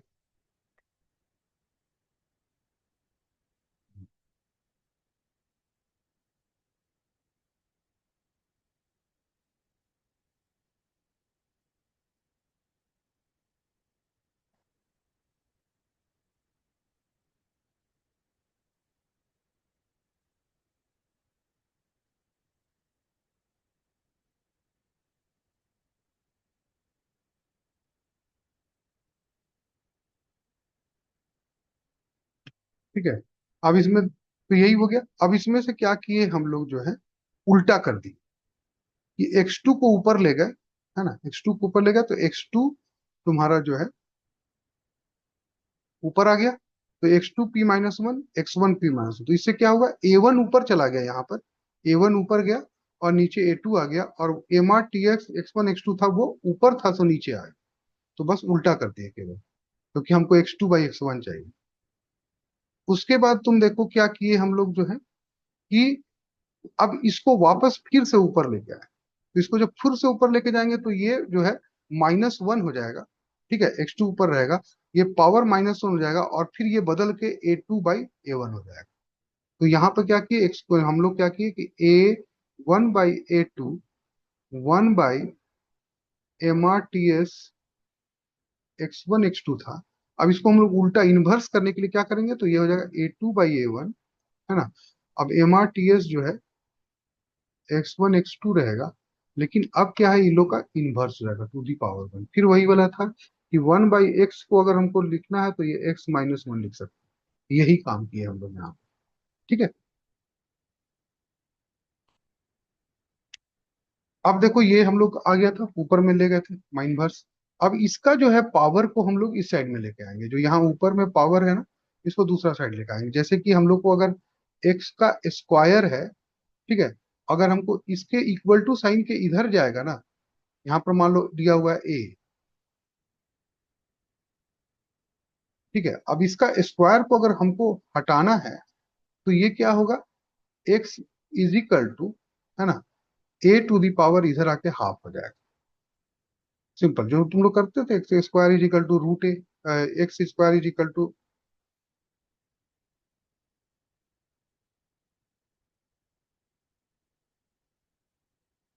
इज इक्वल टू ए, तो X is equal to root A, और रूट ए का मतलब A to the power half है। इसका मतलब जो भी इसके पावर में है उस साइड में जाके वो तुम्हारा जो है डिनोमिनेटर में बन जाएगा। तो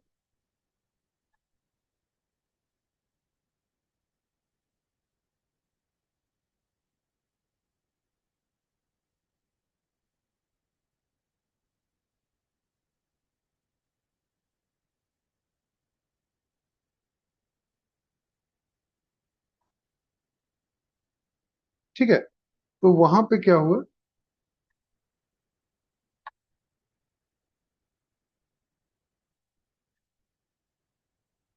वो ऐसा,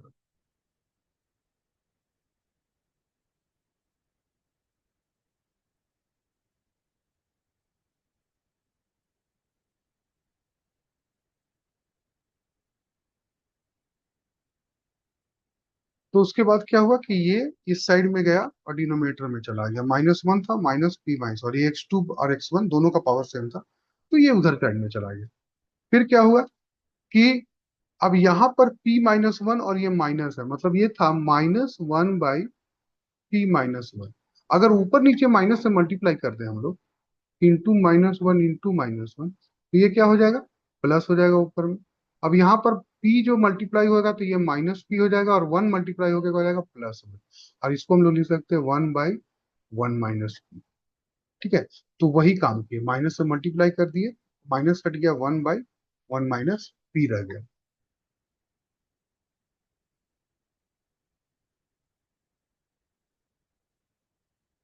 तो अब ये जो आ गया, अब हमको x1 x2 चाहिए था हमारा फॉर्मूला में, वो चीज था, अब लॉग ले ले रहे हैं। तो लॉग ले लिए हम लोग इसको, तो क्या हो जाएगा, log x2/x1 लॉग, अब इस पूरा का लॉग होगा, तो a2/a1 mrts x1 x2 1/1 - p। ठीक है, अब लॉग का प्रॉपर्टी से क्या होगा कि लॉग का प्रॉपर्टी है कि अगर लॉग ए स्क्वायर है तो तुम उसको लिख सकते हो 2 log a। ठीक है, तो यही वाला प्रॉपर्टी से अब हम लोग नेक्स्ट स्टेप लिखेंगे। तो ये क्या हुआ, 1 - p, जो टू जो था पहले आ गया लॉग के, तो वही लॉग के पहले आ गया, और फिर जो है लॉग मल्टीप्लाई हो गया तुम्हारा a बाई, अब लॉग का ये भी प्रॉपर्टी है कि log a + b is equal to, तुम लिख सकते हो log a × b, sorry,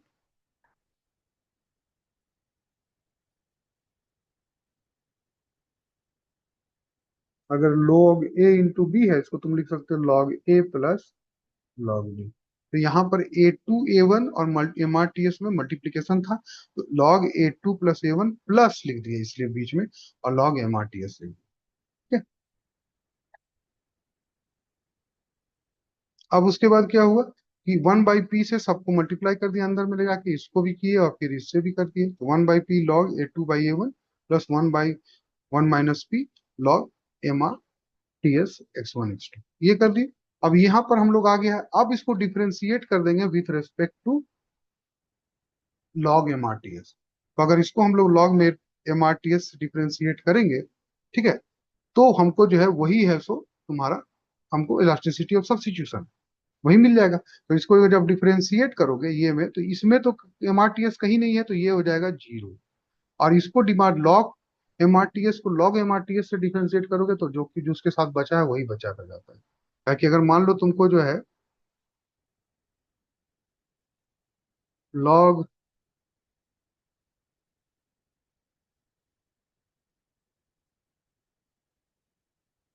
y/log x जो है ऐसे दिया हुआ है, ठीक है, इसको डिफरेंशिएट कर रहे हैं, मान लो फॉर एग्जाम्पल दे रहे हैं, थोड़ा सा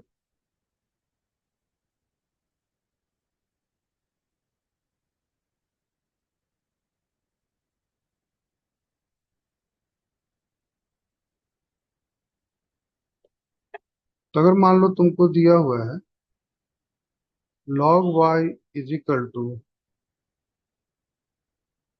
log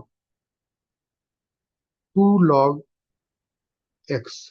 अब इसको अगर हम लोग डिफरेंशिएट करें with respect to log x, तो dy by D log x। अब इसको log x जो है डिफरेंशिएट करेंगे तो क्या हो जाएगा, 1 हो जाएगा। तो यहाँ आंसर केवल हो जाएगा डी। तो यहाँ पर भी तुम देखो कि log जो है इसको हम लोग कर रहे हैं log MRTS से। log MRTS तो log MRTS यहाँ पर है, तो दोनों 1 हो गया, तो बचा क्या, 1/1 माइनस बी। ठीक है, तो यही तुम्हारा जो है बचा रह जाएगा। तो इसका आंसर जो है 1/1 माइनस बी आ जाएगा, जो कि इलास्टिसिटी ऑफ सब्स्टिट्यूशन। तो तुम्हारा जो ये फॉर्मूला से हम लोग यूज करके इलास्टिसिटी ऑफ सब्स्टिट्यूशन निकाले, इसका आंसर 1/1 माइनस बी आएगा। लेकिन प्रोसेस लंबा था, फिर इसको 5-10 में मिलेगा, तो ये आंसर जो है 1/1 माइनस बी है। ठीक है, तो थोड़ा सा प्रोसेस लेंदी है, थोड़ा सा अलजेब्रा तुमको बनाने, थोड़ा सा डिफरेंशिएशन अच्छा से आएगा तो ही बन पाएगा, नहीं तो नहीं बनता। ठीक है, तो तुमको जानना है। फिर ये बेसिक प्रॉपर्टी से क्वेश्चन आया है कि अगर तुमको तुम्हारे पास जो है एन नंबर का तुम्हारे पास वेरिएबल है ना, एन वेरिएबल का तुम्हारे पास जो है फंक्शन दिया हुआ है, तो उसमें और कंस्ट्रेन दिया हुआ है उसका, तो उसके लिए तुम मैक्सिमम मिनिमम कैसे निकालते हो। ठीक है, तो उसका कंडीशन क्या होता है कि अगर लैग्रेंजियन मल्टीप्लाई से तुमको इसको सॉल्व पड़ेगा, तो फिर जो है Z is equal to F x1 x2 x3 से एन तक, सब्जेक्ट टू जो उसका जो है वो लैग्रेंजियन मल्टीप्लाई पहले करेंगे तो लैम्डा जी x1 से लेके जेक्सन तक।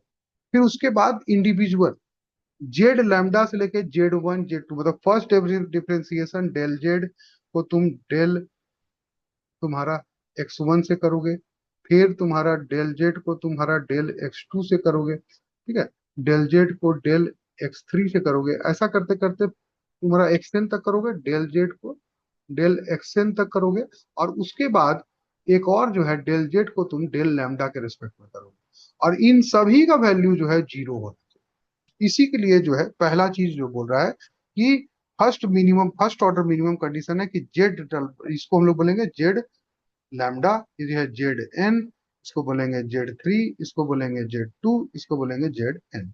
ये सभी जो है जीरो के बराबर है। तो पहले फर्स्ट ऑर्डर कंडीशन, लेकिन तुमको यहाँ फर्स्ट ऑर्डर नहीं पूछा है, तुमसे पूछा है सेकेंड ऑर्डर कंडीशन क्या होगा। तो सेकेंड ऑर्डर जो है मैक्स, जो मिनिमम का कंडीशन है वो क्या है कि H2 H3 H4 जो हेसियन मैट्रिक्स जो बनता है ना, वो सभी जो है तुम्हारा जो है वो हेसियन डिटर्मिनेंट जो है वो सभी के सभी जो है वो जीरो से छोटा होगा, H2 से लेकर शुरू होगा। तो पहला वाला कंडीशन ये है। ठीक है, तो ये कंडीशन जो है वो तुम्हारा जो है मिनिमम का कंडीशन जो है अब यहाँ पर दोनों है। अब इस क्वेश्चन में जो है यूजीसी नेट गलती किया था, डी भी सही है और ई भी सही है, दोनों सही, दोनों में एक ही चीज लिखा हुआ है। देखो कोई डिफरेंस नहीं था। वो गलती से क्या किया कि यहाँ पर सेकंड वाला में हो सकता है कि वो तुम्हारा इसका आंसर 4BE दिया होगा, तो हो सकता है कि डी में वो है सो ये दिखाना चाह रहा होगा कि इसको ग्रेटर देन करना है, तो गलती से वो साइन रह गया। लेकिन वो अपना ऑप्शन में जो दिया ऑफिशियल में वो ई ही दिया था। लेकिन कोई बात नहीं, तुम कुछ भी करके आते हो, अब उसमें चैलेंज करते, लेकिन कभी ऐसा क्वेश्चन में फंस जाता है।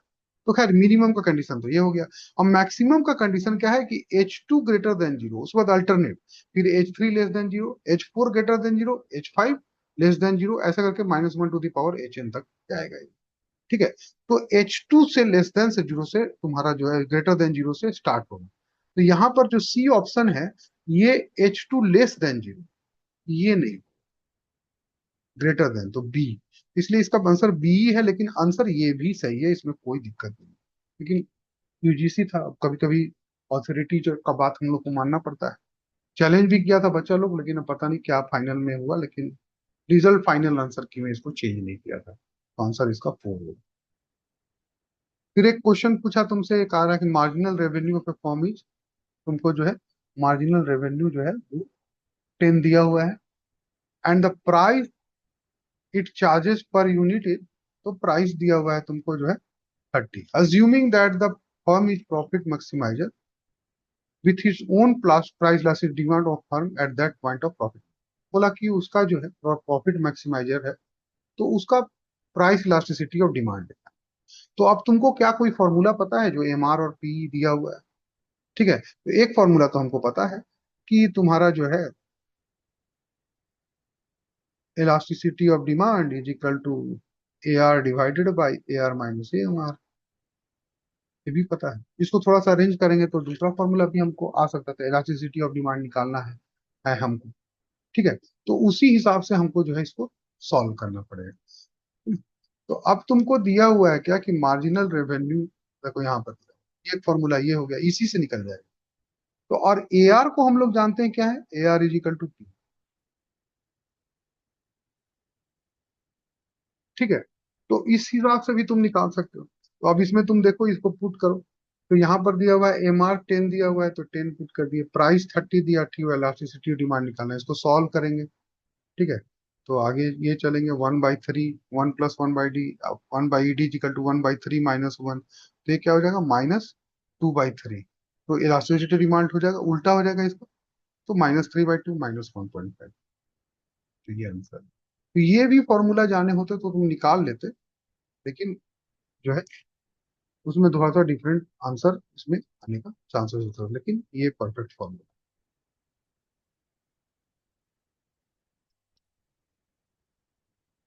ठीक है, फिर बोल रहा है कि एक और क्वेश्चन है कि government expenditure rises by ₹100, government expenditure 100 से राइज कर रहा है, and the tax revenue rises by 100, और टैक्स रेवेन्यू भी 100 से राइज कर रहा है। The value of marginal propensity to consume is 0.5। There is no change in autonomous investment and consumption, है ना, in a simple Keynesian closed economy. तो GDP rises, तो जीडीपी कितना से बढ़ेगा? ठीक है, तो अब पहला क्या है कि change in GDP due to the change in the government expenditure, तो एक्सपेंडिचर से बढ़ने से जीडीपी में क्या चेंज होता है? तो that will be GDP, change in GDP जो है वो क्या होता है तुम्हारा, वो होता है के is multiplier into change into government expenditure. तो तुमको जो है,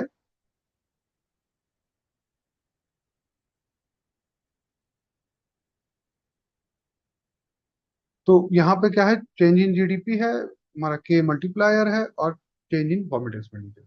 तो के is equal to 1/m, 1 - MPC तुमको पता है मल्टीप्लायर जो होता है। तो उसके हिसाब से एमपीसी 0.5 दिया हुआ है, चेंज इन जी 100 दिया हुआ है, तो उससे हम लोग निकाल लेंगे चेंज इन जीडीपी 1/1 - एमपीसी, के जगह 1/1 -0.5 और इंटू 100, तो ये 200 हो। ठीक है, उसके बाद change in GDP due to tax revenue, उसका फॉर्मूला है change in GDP due to tax revenue, T हो गया, तो -एमपीसी डिवाइडेड बाई 1 है, तो कहीं कहीं लिखा था जो जो टैक्स जो होता है वो multiplier, that is equal to -MPC by divided by MPS. ठीक है, और एमपीएस कुछ नहीं होता, 1 - एमपीसी ही होता है। तो इसको फिर उसको मल्टीप्लाई करते हैं हम लोग, चेंज इन तुम्हारा जो है, जो टैक्स गवर्नमेंट का इंक्रीज हुआ है, और सब तुमको दिया हुआ है जीरो पे, तुम्हारा चेंज इन टी जो है 100 है, एमपीसी 0.5 है, सब जगह वैल्यू पुट करो, तो इसका आंसर जो है तुमको -100 आया। तो टैक्स बढ़ने से जीडीपी 100 घट गया, और एक्सपेंडिचर बढ़ने से जीडीपी का जो है वो 200 बढ़ गया था। तो नेट चेंज क्या होगा, कितना बढ़ेगा? तो दोनों मिला तो 200 में से 100 माइनस हो जाएगा, तो कितना हो जाएगा, 100। इसलिए आंसर हो जाएगा कितना? तो इसमें जो है तुम्हारा दोनों मल्टीप्लायर का यूज करके, टैक्स मल्टीप्लायर और तुम्हारा जो है इन्वेस्टमेंट जो इनकम जो है तुम्हारा जो है गवर्नमेंट एक्सपेंडिचर मल्टीप्लायर, दोनों को यूज करके हम लोग जो सिंपल मल्टीप्लायर होता उसको यूज करके जो है हम लोग जो है उसके बाद 4 क्वेश्चन जो था तुम्हारा इकोनोमेट्रिक्स से आया था। अब इकोनोमेट्रिक्स में 4 क्वेश्चन आया था। पहला क्वेश्चन जो पूछा था उसमें जो है तुमसे ये पूछा था, डमी वेरिएबल्स के बारे में पूछा था कि अगर तुम्हारे पास एम कैटेगरी है तो तुमको जो है कितना डमी वेरिएबल जो है उसमें यूज करना चाहिए। इकोनोमेट्रिक्स में हम लोग कम से कम डमी वेरिएबल यूज करते हैं। ठीक है, जितना कम करें उतना अच्छा है ना, बेवजह का फालतू का डमी वेरिएबल्स नहीं लगाने। तो जितना जरूरत है उतना ही, और फिर क्या है कि जितना कैटेगरी है उससे एक कम लगाने के लिए, क्योंकि जिस कैटेगरी को हम लोग मेंशन नहीं किए हैं, जिसको हम लोग बोलते हैं बेंचमार्क कैटेगरी बोलते हैं, है ना, जो वो इंटरसेप्ट का काम करे। ठीक है, तो उसका आंसर तो सीधा सीधी M-1 डमी वेरिएबल्स, है ना, एंड एन इंटरसेप्ट टर्म यही होगा। ठीक है, तो ये इसका आंसर होगा। तो when you have a categorical variable with m category, use m minus one dummy variable to avoid the dummy variable drop। अगर हम लोग पूरा का पूरा m लगा देते तो डमी वेरिएबल ट्रैप आता है। मल्टी कोलिनियरिटी में डमी वेरिएबल ट्रैप आता है। ठीक है, मल्टी कोलिनियरिटी का प्रॉब्लम आ जाता है कि एक दूसरा से वेरिएबल दूसरा वेरिएबल से ज्यादा जुड़ा हुआ है, तो हमको जो मल्टी कोलिनियरिटी का प्रॉब्लम, तो यही में फंस जाएंगे। तो ये dummy variable trap occurs due to multicollinearity which happens one dummy variable can be predicted from others। ठीक है, तो इसलिए जब हमारे पास m minus one dummy variable है, you ensure the model can determine the relationship of each category to the reference category.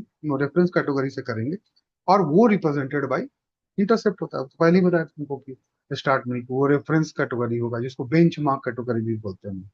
ठीक है, तो हम लोगों का जैसे कि चार इसमें बोला है कि अगर तुम्हारे पास चार दिया हुआ है, फोर कैटेगरी है, तो तीन करो और एक जो है डमी जो है, वो जो इसको तुम नहीं यूज करोगे वो है सो बेंचमार्क कैटेगरी, या है सो वो रेफरेंस के लिए यूज किया जाए।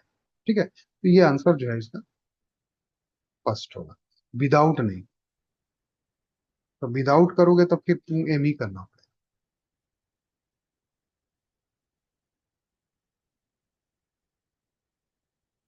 फिर दूसरा बोला था कि जीएलएस कहाँ यूज करते हैं, जनरलाइज लीस्ट स्क्वायर कहाँ पे यूज करते हैं। ठीक है, तो जनरलाइज लीस्ट स्क्वायर जो हम लोग यूज करते हैं दो ही जगह करते हैं, और वो है तुम्हारा ऑटो कोरिलेटेड एरर और हेट्रोस्केडासिटी, दोनों एक ही जगह। ठीक है, तो इसका आंसर जो है ए और सी ओनली हो। तो generalized least square estimation is used when the assumption of ordinary least square are violated, particularly when the heteroscedasticity, unequal variance, and autocorrelation correlated errors in the data, allowing the more efficient and unbiased estimation compared to OLS। तो OLS से ज्यादा जो है तुमको efficient जो है वहां पर जीएलएस होता है। ठीक है, तो उसमें डिवाइड कर देते हैं हम लोग, या तुम्हारा कुछ वेट से, तो उसको हम लोग वेटेड लीस्ट स्क्वायर भी बोलते हैं। तो ये हम थोड़ा सा एक्सप्लेन कर दिए हैं कि ऑटो कोलेशन डिस्टर्बेंस, जब ऑटो कोलेशन ऑकर होता है, जब एरर टर्म जो है रिग्रेशन मॉडल का आपस में कोरिलेटेड हो जाता है, तो on GLS can be used to correct the autocorrelation by transforming the model to estimate the correlation among the error।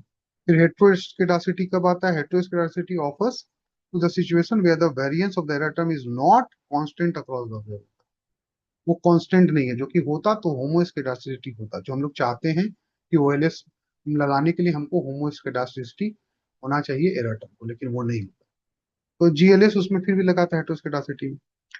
और मल्टी कोलिनियरिटी जो होता है, जब इसमें क्या होता है कि जो एक्सप्लानेटरी वेरिएबल्स है वो आपस में जुड़ा हुआ रहता है, तब two and more independent variables in regression models are highly correlated, तो जीएलएस वहां पर अप्लाई नहीं करते हैं मल्टी क्वांटिटी। अदर टेक्निक जैसे ridge regression, principal component analysis वगैरह वहां पे यूज करते हैं। ओवरफिटेड मॉडल जो रहता है, overfitted model works when the model is too complex and capture the noise along with the underlying pattern in the data.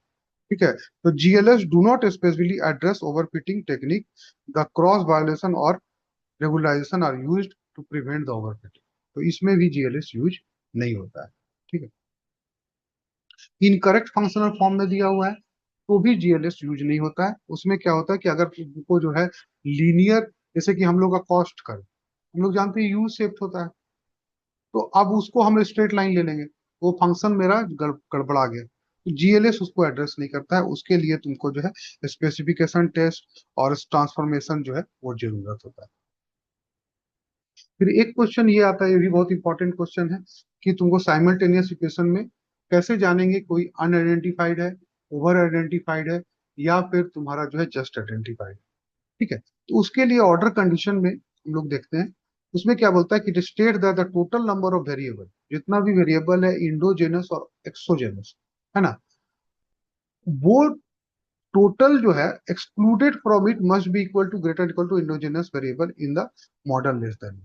तो बोला कि जो पूरा साइमल्टेनियस इक्वेशन का जो पूरा सिस्टम में जितना इंडोजेनस और एक्सोजेनस वेरिएबल है, और जिस इक्वेशन को, पर्टिकुलर इक्वेशन को तुम आइडेंटिफाई करने जा रहे हो, उसमें जो इंडोजेनस और एक्सोजेनस वेरिएबल जो है वो प्रेजेंट है ना, वो उसमें से जो बड़ मतलब टोटल में से जो पर्टिकुलर स्टूडेंट में जो माइनस करोगे, और वो जो है total number of endogenous variable minus one से बराबर या बड़ा होना चाहिए।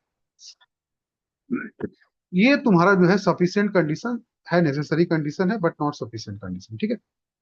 तो इसमें क्या बोलता है, के माइनस एम जो है वो बड़ा या बराबर होना चाहिए जी माइनस वन से। अब इसमें के क्या है, the total number of variable in the structural model, मतलब जो पूरा मॉडल में, स्ट्रक्चरल मॉडल में टोटल नंबर में इंडोजेनस और एक्सोजेनस वेरिएबल के है। एम जो है जिस मॉडल, जिस इक्वेशन को तुम वेरीफाई करने जा रहे हो उसमें जो है नंबर ऑफ इंडोजेनस और एक्सोजेनस वेरिएबल का टोटल कितना है उसमें। और जी जो है number of endogenous variable present in the model, structure model पूरा, या फिर नंबर ऑफ इक्वेशंस, ठीक है।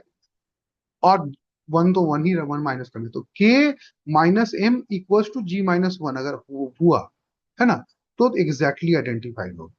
अगर के माइनस एम लेस देन जी माइनस वन होगा तो तुम्हारा अंडर आइडेंटिफाई या अनआइडेंटिफाइड होगा।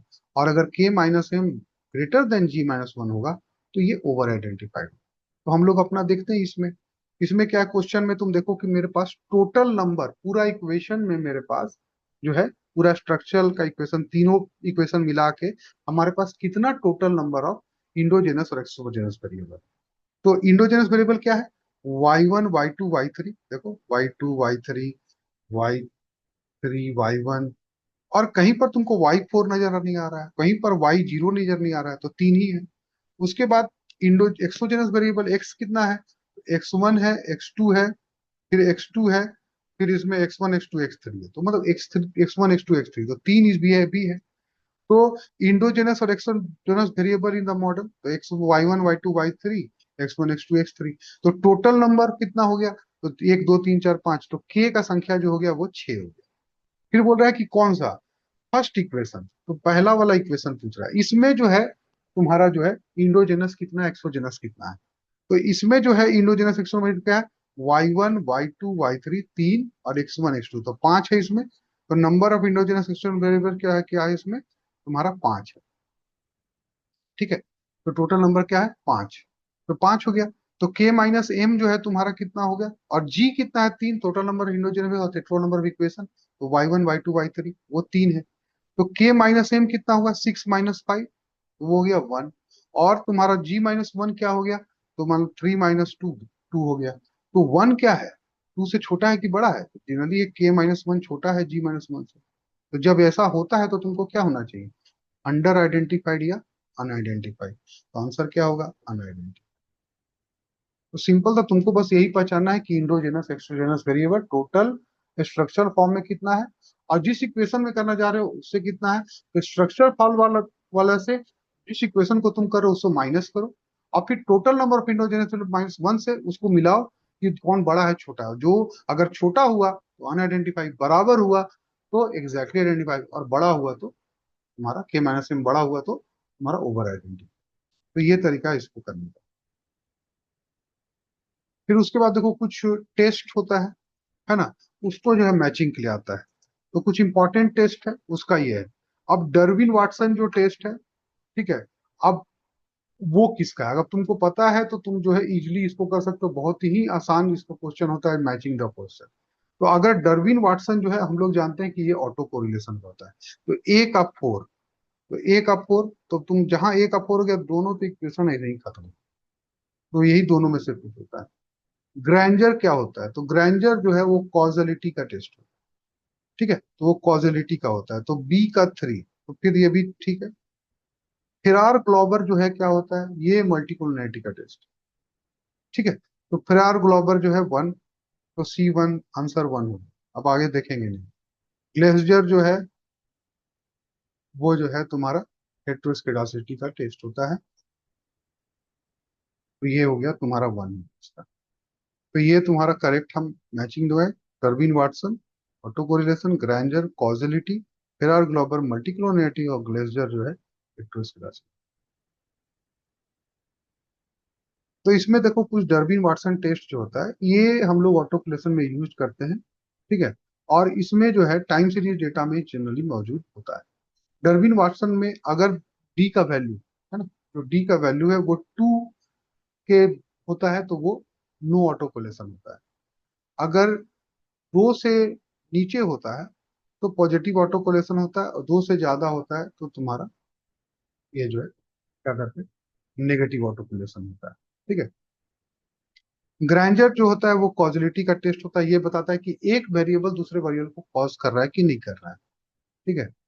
उसके बाद फेयर ग्लोबर जो है ये मल्टीक्रोमेटिक का टेस्ट होता है, और टू और प्रेडिक्टर वैल्यू आपस में मिला हुआ है कि नहीं, मतलब x1 और x2 जो है इसके बीच में कोई संबंध है कि नहीं, ये जांचने के लिए हाईली कोरिलेटेड है कि नहीं। ठीक है। ग्लेजियर जो है वो हेटेरोस्केडास्टी का टेस्ट होता है, इसमें एरर टर्म में क्या होता है कि आपस में रिलेटेड हो जाता है एरर टर्म। ठीक है, मतलब कांस्टेंट वेरिएंस नहीं रहता है उसका, वेरिएंस जो है जो हम लोग चाहते हैं क्या कि होमोस्केडास्टिक होगा कि एक का वेरिएंस दूसरे वेरिएंस से कोई मतलब नहीं, यहाँ पर एक का वेरिएंस दूसरे वेरिएंस से मेजर होता है तो आई हो जाता है तुम्हारा, सिग्मा स्क्वायर आई हो जाता है। ठीक है। हम लोग चाहते हैं कि वो sigma square I equal to sigma square, अगर ऐसा आ गया तो तुम्हारा हेटेरोस्केडास्टिक, ऐसा है तो होमोस्केडास्टिक। तो ये इसमें क्या करता है कि तुम्हारा जो ग्लेजियर टेस्ट में जो है उसमें क्या होता है, डिफरेंट फंक्शनल फॉर्म में उसमें क्या होता है कि जो भी फंक्शनल फॉर्म है उसका क्या करेंगे हम लोग, रिलेशन नल करेंगे, उससे जो है एरर टर्म निकालेंगे, और उस एरर टर्म का एब्सोल्यूट वैल्यू पे फिर जो है तुमको जो एक्सप्लानेटरी वेरिएबल है उससे रिग्रेशन निकालेंगे, और उसके बाद जानने का कोशिश करेंगे कि दोनों में रिलेशनशिप है कि नहीं है, तो उससे जो है तुम्हारा क्या कहते हैं हम लोग हेटेरोस्केडासिटी है या नहीं है ये पता चल जाता है। तो ये हो गया। उसके बाद फिर एक रहा है कि यूनिट रूट टेस्ट कहाँ होता है, कंटीजेंसी टेबल किस में यूज करते हैं, रिग्रेशन कोफिशिएंट का टेस्ट करने के लिए क्या करेंगे, ऑटो कोरिलेशन के लिए क्या होता है, ऑटो कोरिलेशन के लिए डर्विन वाटसन टेस्ट होता है, तो डी का वन तो होता ही है। ठीक है। यूनिट रूट टेस्ट जो होता है वो स्टेशनैरिटी का टेस्ट होता है, कि यूनिट रूट प्रेजेंट है कि नहीं, अगर यूनिट रूट प्रेजेंट है तो नॉन स्टेशनरी होगा। ठीक है। और अगर नहीं प्रेजेंट है तो स्टेशनरी होगा। कंटीजेंसी टेबल जो है वो हमारा काई स्क्वायर टेस्ट को ये करता है। ठीक है। और रिग्रेशन कोएफिशिएंट निकालने के लिए हम लोग स्टूडेंट टी टेस्ट का करते हैं। तो ये जो होगा तुम्हारा ए का जो है तुम्हारा जो है 3, और बी का जो है तुम्हारा 4, तो यही वाला आंसर होगा।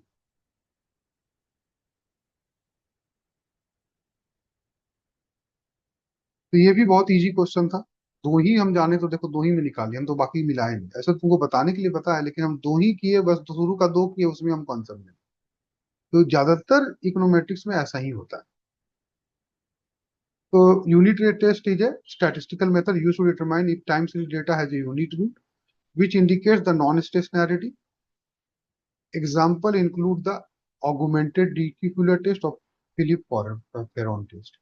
तो ये सब जो है यूनिट रूट टेस्ट को जांचने के लिए टेस्ट है। स्टेशनैरिटी जो है कि जब अगर टाइम सीरीज डेटा में मीन वेरिएंस और तुम्हारा कोवेरिएंस अगर चेंज नहीं कर रहा होता है तो वो स्टेशनरी है, और अगर नॉन स्टेशनरी है जबकि अगर तुम्हारा मीन वेरिएंस जो है वो चेंज हो रहा है।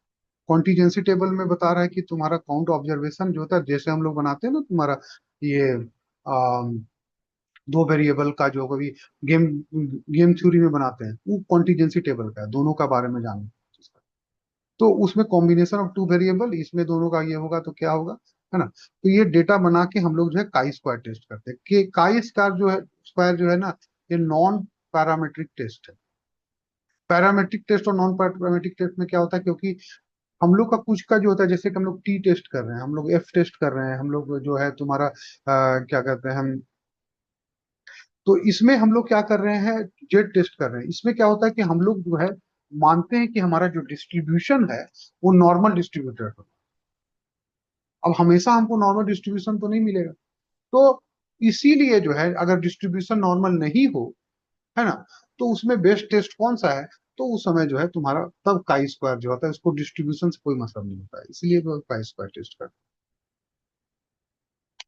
उसके बाद रिग्रेशन कोएफिशिएंट को निकालना है, उसका सिग्निफिकेंट हमको निकालना है, तो टी टेस्ट से हम लोग जानते हैं कि उसका क्या होना चाहिए। ठीक है। और ऑटो कोरिलेशन में जो होता है तो यहाँ पर जो है डर्विन वाटसन टेस्ट करते हैं।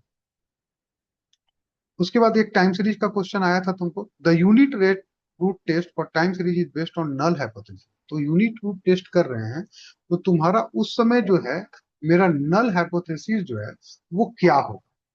ठीक है। तो यूनिट टेस्ट रूट हम जब भी कर रहे होते हैं तो मेरा नल हाइपोथेसिस जो होता है कि टाइम सीरीज जो है वो नॉन स्टेशनरी है और उसमें यूनिट रूट प्रेजेंट है, इसलिए आंसर जो है तुम्हारा 2 होगा। H0 हमेशा जो है हम लोग ले सकते हैं कि तुम्हारा जो है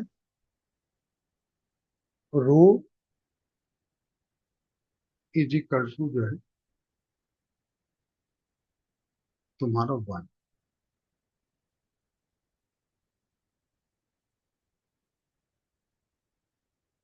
ठीक है, तो यही हम लोग लेके चलते हैं